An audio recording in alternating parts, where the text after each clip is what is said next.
Assalamualaikum warahmatullahi wabarakatuh. Waalaikumsalam. Alhamdulillahirabbil alamin wa bihi nasta'inu ala umuri dunya waddin. Asyhadu an la ilaha illallah wahdahu la syarika lah wa asyhadu anna Muhammadan abduhu wa rasuluhu wa la nabiyya ba'dah. Addal amanah wa ballagha risalah wa nasaha ummah wa jahada fillahi haqqa jihadi hatta atahul yaqin. Tarakana 'alal mahajjatil bayda lailuha kanahariha la yazigu anha illa halik. Allahumma shalli wa sallim ala nabiyyina Muhammadin wa alihi wa sahbihi wa sallim. Allahumma subhanaka la ilma lana illa ma 'allamtana wa 'allimna ma yanfa'una wa zidna ilman. Allahumma rabbana atina fid dunya hasanah wa fil akhirati hasanah wa qina adzabannar. Amin ya rabbal alamin. Bapak sekalian yang dimuliakan Allah Subhanahu wa taala, tidak terasa ini sudah hari Jumat lagi. Ini tanda kiamat ini kemarin ya, taqarrubuz zaman. Waktu ke waktu semakin mendekat ya. Kemarin kita bahas itu tanda kiamat. Sekarang udah Jumat lagi dan insyaallah ke depan kita mungkin libur beberapa hari. Yang pertama Idul Adha sampai tasyrik ya. Sampai tasyrik karena bertepatan juga dengan liburnya Imarat. Tasyrik itu libur 3 hari ya, pasca Idul Adha. Mudah-mudahan kita bisa lanjut lagi insyaallah, kalau tidak di hari Kamis, di hari Jumat. Jadi otomatis touring batal demi hukum. Saja. Touring batal demi hukum berarti itu kan. Gimana guys, positif kan teman-teman? Ini hobi batal Demi hukum ini benar. bukan ini hobi atau touring. Jadi tanpa pelanggaran tapi ini demi hukum batal. Insyaallah. Hari ini kita akan membahas tentang hukum memelihara binatang, terutama memanukan. Nah, memanukan. Dengan Yang kenal, kena aya ilmu na orang teh yang manuk aya ilmu na, gitu kan. Teu yang manuk kumaha teh. Bismillahirrahmanirrahim. Ini kalau babnya adab kita kepada binatang. Ya. Ini babnya, tema besarnya itu arifqah lil hayawan atau adab kita kepada binatang. Ternyata binatang juga adalah makhluk Allah yang perlu kita tunaikan adab dan akhlaknya kepada mereka. Hadatsana Talqun bin Ghannam qala hadatsana al-Mas'udi anil Hasan ibni Sa'ad dan seterusnya dari Abdullah anna Nabiy sallallahu alaihi wasallam, bahwa Nabi SAW nazala manzilan, pernah singgah di sebuah tempat. Fa akhadha rajulun bayda hammaratin, beliau melihat ada seseorang laki-laki mengambil telur merpati. Faja'at tarifu ala ra'si Rasulillah, maka si merpati itu induknya yang punya telurnya itu terbang di sekitar Rasul dan nencelek di kepala beliau. Itu Rasulullah luar biasa paham. Jadi kalau ada burung seperti itu, ini kayaknya ada yang ngambil telurnya nih. Ya, jadi ada seorang laki-laki mengambil telur burung, ibunya itu, si burungnya itu kekoleceran di depan Rasulullah dan hinggap di kepala beliau yang mulia sallallahu alaihi wasallam. Faqala ayyukum faj'a hadhihi baydataha baydatiha, siapa di antara kalian yang ngambil telur burung ini? Faqala rajul ya Rasulullah ana akhadtu baydataha, ya Rasulullah saya yang ngambil telur ini. Faqala Nabi sallallahu alaihi wasallam urdud, kembalikan telur itu. Rahmatan laha, sayangilah burung itu. Jadi ngambil telur burung tidak boleh karena kasihan sama yang punya. Ibunya itu kasihan, nyari-nyari mana dong saya gini itu ayam nih. Ternyata bisa bang kepen dicandang ternyata. Aduh, dilok-lok gitu, dilok-lok. Jadi kayak kembalikan. Kecuali memang burung yang disetting untuk petelur ya, karena itu kan diobat, di hormon segala macam. Seperti ayam, seperti telur memang kan diobat seperti itu. Tapi kalau dia yang bertelur secara alami begitu untuk keturunan dia, Rasul pernah menyaksikan ada orang seperti itu disuruh kembalikan telurnya. Urdud, dikembalikan. Dan sayangilah binatang. Artinya mengambil binatang itu membuat sedih si ibunya tersebut. Induknya itu kehilangan telurnya itu kan calon anaknya. Kalau model petelur memang disetting buat bertelur itu mah. Si ibunya tuh memang apa namanya? Bukan diperuntukkan untuk keturunan telur yang banyak itu dulu kayak puyuh itu kan produksi itu kan. Memang dia obat. Jadi dia tidak ada ikatan emosional seperti telur yang mau dijadikan apa namanya keturunannya gitu. Nah, Ya, itu kalau ayam kampung itu kan seperti kadang-kadang kan suka diambil kan. Yang untuk dijual ke jamu gitu kan. Nah, ayam kampung itu memang apa? Itu teh untuk diambil telurnya atau memang untuk diperanakan? Semi produksi. Semi produksi. Ya. Semi produksi. Ada yang untuk produksi, ada yang untuk dianakan. Betul. Ya Ya pokoknya keterangan umumnya begitu bahwa Rasulullah SAW masih dikasih makan. melihat ada seseorang ngambil burung suruh kembalikan karena kasihan sama ibunya yang kehilangan telur tersebut. Tuh ngambil endog manuk itu mana kemudian endog batur. Ngambil barang batur kemudian endog manuk itu mana kemudian barang batur.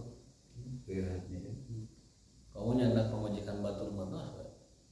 Lebih parah lagi endog itu menang manuk ya kan ini. Artinya dalam Islam itu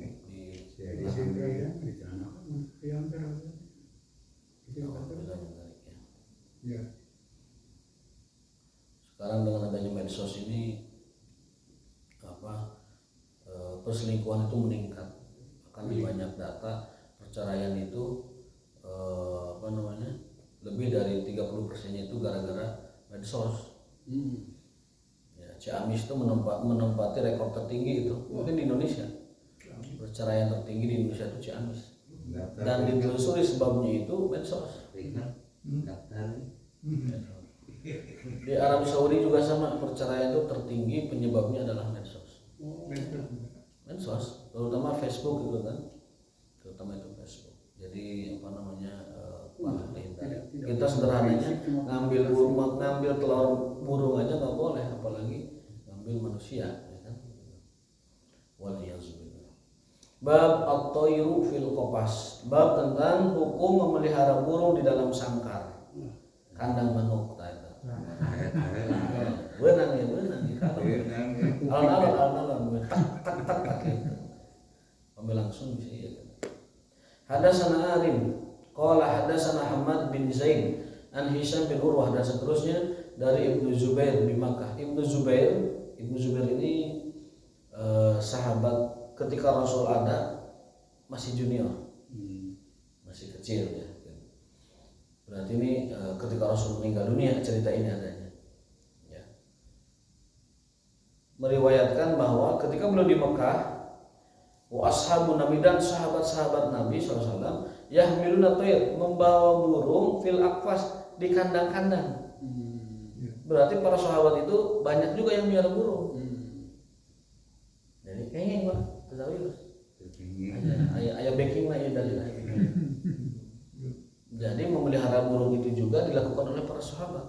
Yahmiluna tayra fil akfas. Akfas itu sangkar atau kandang burung. Jadi sahabat Nabi pun melakukan itu. Itu ada di dalam hadis Baihaqi dalam kitab Al-Umrah, Mudawana Al-Umrah ya, dan sanadnya hasan. Imam Albani mengatakan tersebut di dalam kitab Sahih Adab Al-Mufrad. Jadi riwayatnya sangat kuat ya, bisa dijadikan sebagai rujukan. Hadis berikutnya menguatkan dari hadis sebelumnya tentang hukum bolehnya memelihara burung di dalam sangkar. Itu adalah Nabi SAW pernah melihat seorang anak ya, dan anak Abu Talhah ya, yuqalahu Abu Umair. Nama anak ini itu Abu Umair. Jadi sahabat Talhah itu punya anak namanya Abu Umair, kunyahnya. Dia punya burungnya tuh namanya Nuger. Si Nuger burungnya. Oleh Nabi dicandain anak tersebut, wa kana lahu nugairun yal'abu bihi. Faqala Rasul mencandai anak itu, ya Abu Umair, madza au ma fa'ala an-Nugair. Wahai Abu Umair, apa yang dilakukan oleh si Nugair? Nah, gitu. Jadi Nabi mencandai anak tersebut namanya anak itu Abu Umair. Wahai Abu Umair, apa yang dilakukan oleh Nugair? Itu artinya bahwa Rasul mengizinkan anak tersebut miara burung. Karena kalau itu tidak boleh, Rasul kasih tahu, nah kamu jangan miara burung di kandang seperti ini. Nah, ini juga dalil bahwa memelihara burung itu boleh. Bahkan sampai Rasul menghibur seorang anak dengan candaan seperti itu. Wahai Abu Umair, apa yang dilakukan oleh si Nugair? Nugair itu burungnya. Nah, suara burung. Tapi itu di luar kan. Di rumah Rosadi. Oh, sana ya. Cangkurileng. Cangkurileng. Jadi kesimpulannya memelihara burung itu hukumnya boleh asal kita bisa mengurusnya. Kita bisa mengurusnya. Jangan sampai dia mati gara-gara kita tidak kasih makan kasih minum atau tidak lepas dia nyari makan minum sendiri. Nah berikutnya ini sudah tema lain ya, bab yanmi khairan bainan nas. Kebohongan yang dibolehkan. Oke, ayat kebohongan yang dibolehkan. Tidak semua itu dilarang, ada yang dibolehkan. Makanya kaidah umum setiap sesuatu ada pengecualiannya. Likulli qaidatin istisna. Setiap satu kaidah, setiap sesuatu selalu ada pengecualiannya. Dalam hukum segala sesuatu ada pengecualiannya. Nah, di sini ada bohong yang dikecualikan. Artinya hukumnya boleh. Hukumnya boleh. Padahal bohong itu termasuk dosa yang sangat serius, gitu kan. Bahkan ada hadis bohong itu mengajak orang ke neraka. Al-kadhib, bohong itu membawa kepada kefasikan dan kefasikan membawa kepada neraka. Dan bohong itu ciri munafik. Dalam Sahih Bukhari sebelum beberapa waktu lalu, tahun lalu kita bahas bahwa ciri orang munafik itu adalah idza hadatsa kadzdzaba, kalau dia bicara dia bohong. Kalau dia berjanji dia khianat. Kalau dia diamanahi dia khianat ya. Kalau dia berjanji dia ingkari. Satu lagi, kalau dia bersaing dia curang. Kalau dia bersaing dia curang. Sekali lagi, tanda munafik dalam Sahih Bukhari bukan 3, 4. Bukan 3 tapi 4. Satu, kalau dia bicara dia bohong. Kalau dia berjanji dia ingkari. Kalau dia diamanahi dia khianati. Satu lagi, kalau dia bersaing dia curang. Itu tanda orang munafik. Tidak sportif, tidak fair itu dalam persaingannya, dalam rivalitasnya dengan orang lain. Dalam kehidupan itu rivalitas suatu yang fitrah, yang ada. Dalam kehidupan itu biasa, tetapi orang yang punya sifat jujur dan tidak munafik, orang beriman ya, itu dia akan bersaing secara sportif dan bersaing secara fair, tidak curang dan tidak mencurangi. Nah, jadi bohong itu adalah karakter utama orang munafik. Sifatnya, sifat orang munafik, bohong. Kalau ciri fisiknya ada, dia kalau sholat malas, ya. Kalau zikir itu juga paling sedikit. Ada ayatnya kan? Kalau dia dipanggil sholat, qaum kusala. Wa idza qaum ila sholati qaum kusala. Kalau berdiri untuk sholat, dipanggil sholat kusala, malas. Wala yazkurunallaha illa qalila, dan kalau zikir sedikit zikirnya. Yuraunan nas, riya kalau sholat. Kalau sholat itu malas, sudah mas sholat riya lagi dia. Dan juga zikirnya sedikit. Itu ciri munafik di Quran. Dari penampakan luar. Satu, malas sholat, karena sholat ke masjid ya. Anu kedua, kalaupun sholat riya, ingin dipuji, ingin dilihat sebagai ahli masjid. Yang ketiga, apa tadi? Wala yazkurullah illa qalila. Berzikirnya itu sedikit saja dia. Sedekah juga Ya. ria. Sedekah juga dia. Ya kalaupun beramal dia ria. Salatnya malas, zikirnya sedikit, kalaupun beramal dia ria. Nah, itu ciri orang munafik. Di dalam Al-Qur'an Al-Karim dari penampakan luar. Kalau penampakan dalam batin tadi berbicara dia dusta, berjanji dia ingkari, kemudian diamanahi dia khianat, dan kalau bersaing dia curang. Tapi Rasulullah SAW menyatakan ada beberapa bohong yang dibolehkan. 3 ini ya. 3 saja. Dari Uqbah Ummu Kulsum binti Uqbah bin Abi Mu'id akhbarathu annaha sami'at Rasulullah sallallahu alaihi wasallam yaqul. Ini meriwayatkan sahabiah ya. Sahabiah bin Ummu Kulsum binti Uqbah. Laisal kadzdzab alladhi yuslih bainan nas fayaqulu khairan aw yanmi khairan. Bukanlah disebut pendusta orang yang mendamaikan dua pihak yang berseteru atau yang tidak damai. Fayaqulu khairan, kesini bicara baik, ngalus-aluskan, kesini wayan mi khairan, kesini mengatakan yang baik-baik. Jadi kalau ada orang yang mendamaikan dua pihak, kesini memuji yang sana, kesini memuji yang sana, walaupun dusta dibolehkan.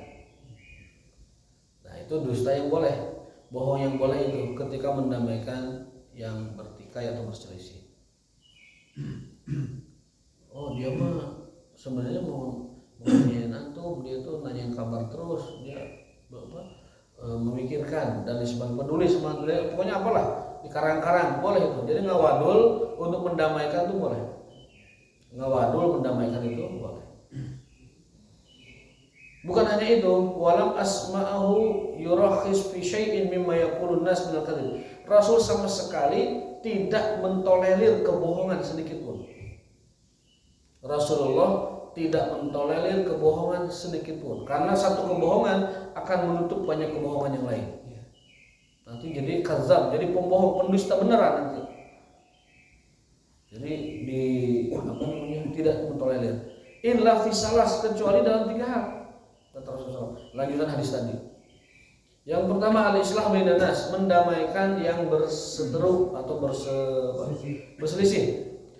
Yang kedua hadis rajul imra'atahu, seorang suami berdusta kepada istrinya.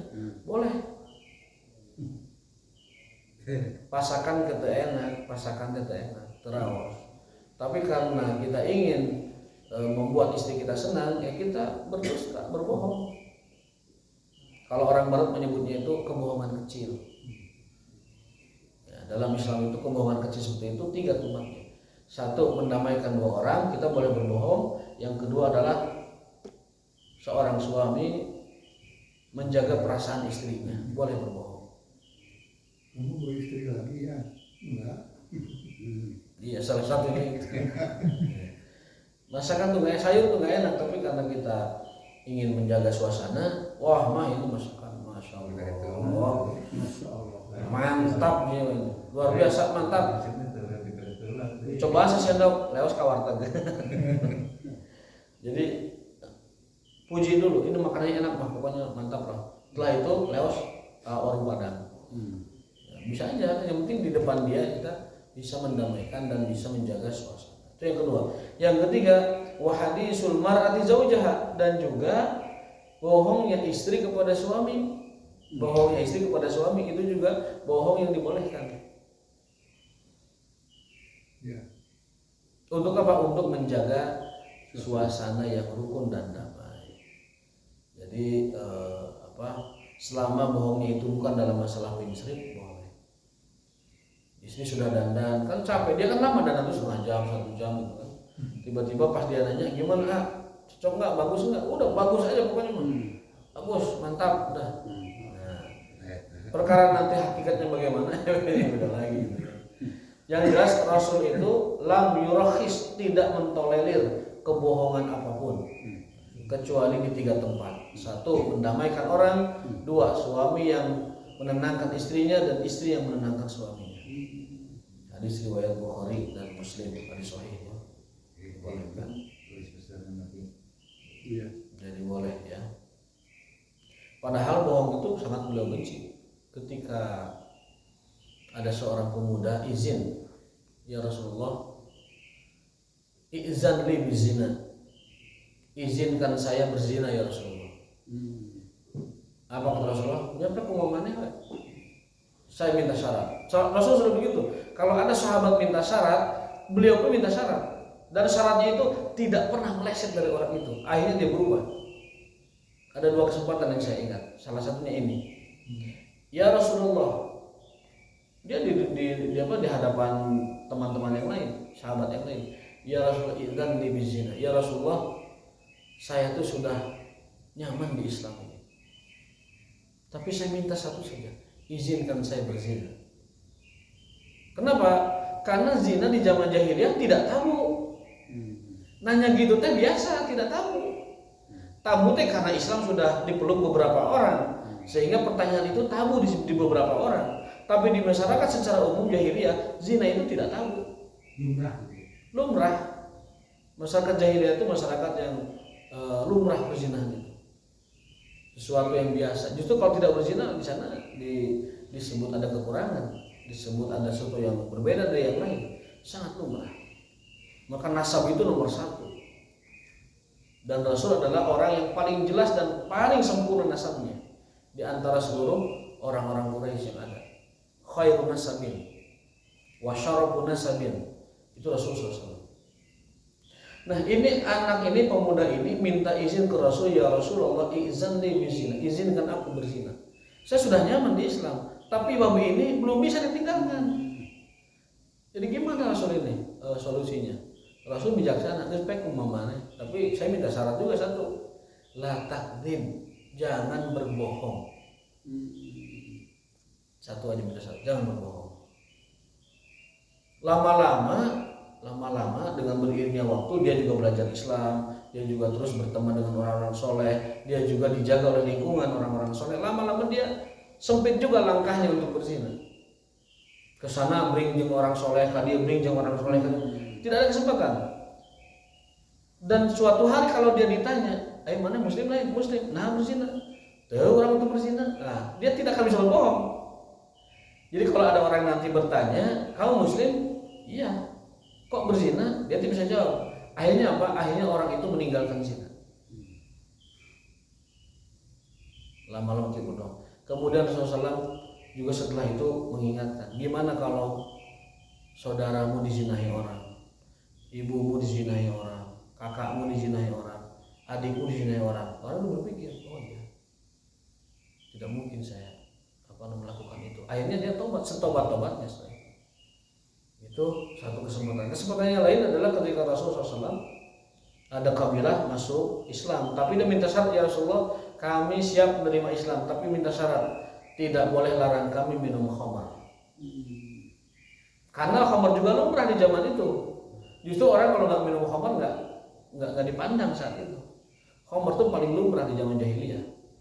Nah kabilah ini masuk Islam, tapi minta izin, ya Rasulullah, izinkan kami tetap minum khamar. Kata Rasulullah, nggak spek mana, tapi saya minta syarat. Kamu minta syarat, saya juga punya syarat. Apa syaratnya? Satu, jangan perlihatkan khamar kepada anak kalian. Jangan ajari anak kalian minum khamar. Dan jangan minum khamar di depan mereka, keluarga kalian. Mereka mentaati. Tapi seiring dengan berjalannya waktu, lama-lama dia terkucilkan. Di rumah tidak boleh ada khamar, anak-anak tidak boleh melihat khamar, tidak boleh mengenalkan khamar. Lama-lama terkucil. Akhirnya apa? Ditinggalkan seluruhnya. Itulah bijaksananya Rasulullah SAW. Menjaman ayat, ulah teman. Nah, kita bukan Rasul, tidak punya tidak punya keyakinan juga. Orang ini kalau dikatakan ada orang minta izin berzina, pek-pek mana, tidak bisa.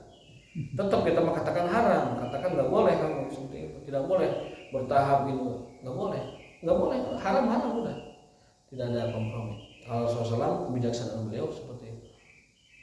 Boleh, tapi kamu pikirkan dulu, jangan bohong, kamu pikirkan dulu saudarimu, ibumu, tantemu, kakakmu kalau di sini orang gimana.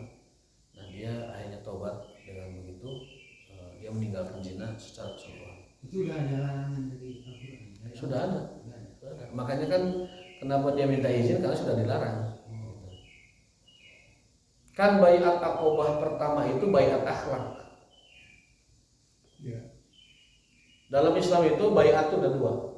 Satu baiat perang, itu baiat dua. Tapi baiat pertama itu baiat akhlak, namanya baiatul akhlak. Tidak boleh mencuri, tidak boleh berzina, tidak boleh memfitnah orang. Itu baiat akhlak. Makanya sebelum baiat jihad itu baiat akhlak dulu. Baiat jihad mah ketika permusuhan sudah mulai sengit kepada umat Islam, baru di situ ada baiatul jihad atau baiatul qital. Akan membela Rasulullah dengan jiwa dan raga seperti mereka membela anak dan istri keturunan mereka. Itu baiat yang kedua, Aqobah 2. Aqobah 1 mah enggak, Aqobah 1 mah Aqobah baiatnya baiat akhlak. Kami tidak akan berzina, kami tidak akan memfitnah orang lain, kami tidak akan mencuri. Itu 3 pokok yang penting. Dan kami tidak akan membunuh anak. Kan dulu tradisi Arab membunuh anak perempuan. Artinya kalau sudah ada baiat seperti itu, semua umat Islam tahu bahwa zina itu diharamkan. Tapi orang ini karena mungkin kebiasaan dulunya sebelumnya begitu, dia minta izin untuk yang itu tuh jangan dilarang buat dia gitu. Karena mahiwa, tapi Rasul bijaksana. Kita mah jangan gegabah nyampe ke mamanya, jangan, karena tidak bisa kita memegang ucapan orang. Kalau Rasul dengan wahyu dari Allah dikasih tahu sesuatu yang segala yang diperlukan oleh beliau SAW dalam dakwahnya, kita mah harus melarang, mencegah, tidak boleh. Kalau suka berbohong bisa kita sebut dia itu munafikin. Kalau Berbohong tadi, suka berbohong, munafik. munafik. Tapi jangan sebutkan Anda munafik. Itu kan sifat-sifatnya. Ya. Jadi bicara sifat dan tanda tidak boleh bicara orang. Dalam Islam berbicara nilai tidak boleh serta merta berbicara subjeknya. Jadi kalau sifat dan karakter munafik ada, ya ada, dia karakternya munafik. Tapi mengatakan Anda munafik atau dia munafik, simpulan munafik nggak boleh. Karena akan kembali kepada yang mengatakannya.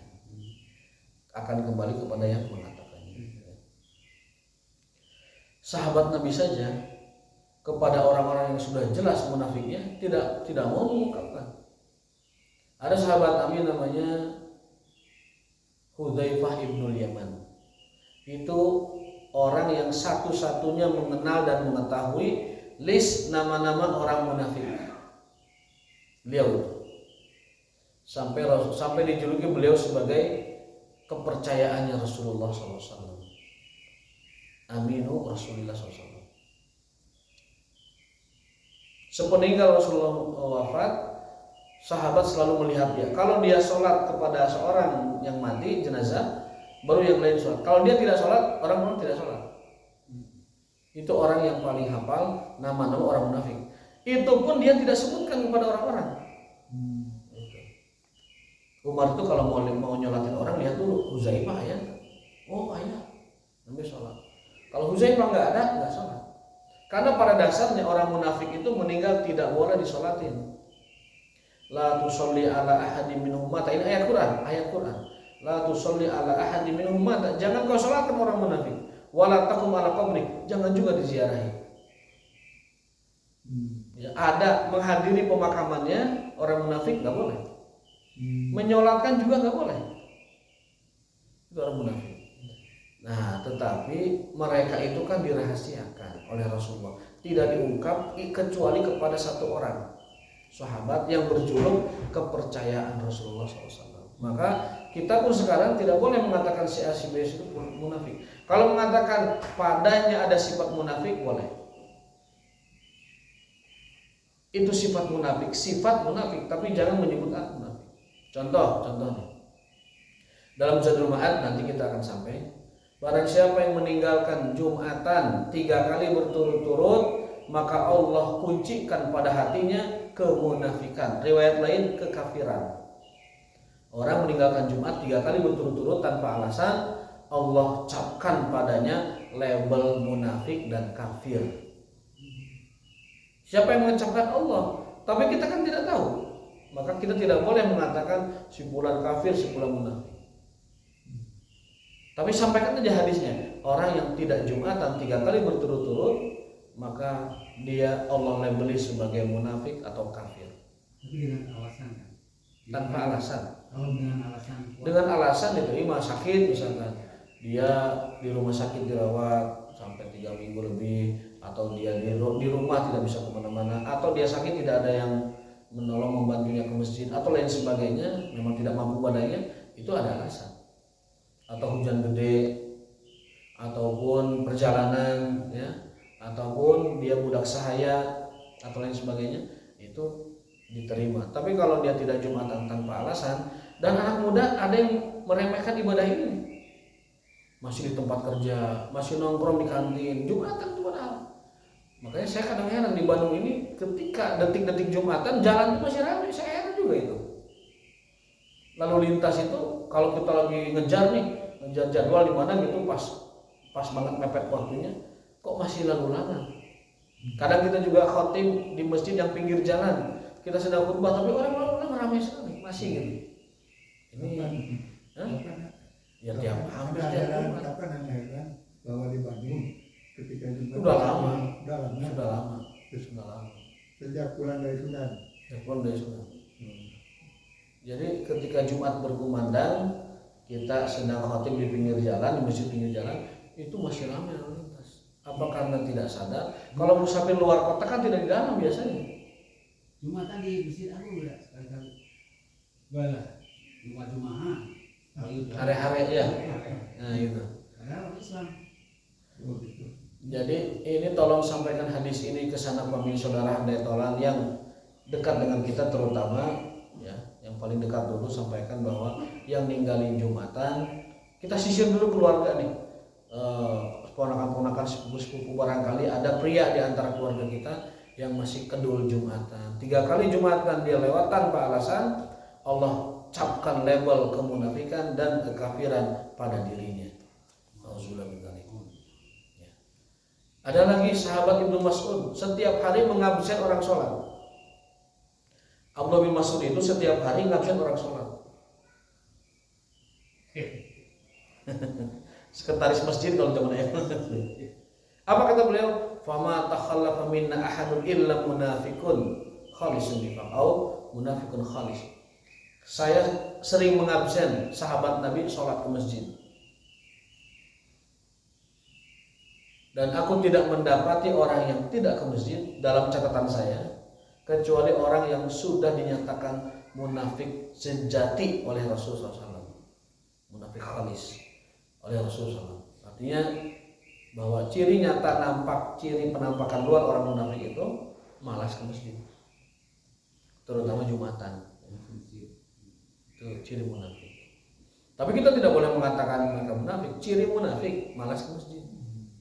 Jadi kalau yang sholatnya hanya Jumatan saja, gitu. Hanya Jumat aja dia sholat. Yang 5 waktu tidak. Seminggu sekali.